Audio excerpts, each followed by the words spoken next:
सुन्दरि माधवी चन्द्र सहोदरि हेममयी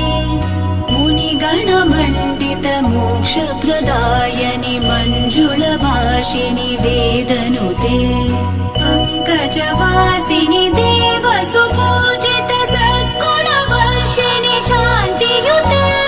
जय जय हे मधुसूदन कामिनि आदिलक्ष्मि जय पालय माम् जय जय हे मधुसूदन कामिनि आदिलक्ष्मि जय पालय माम्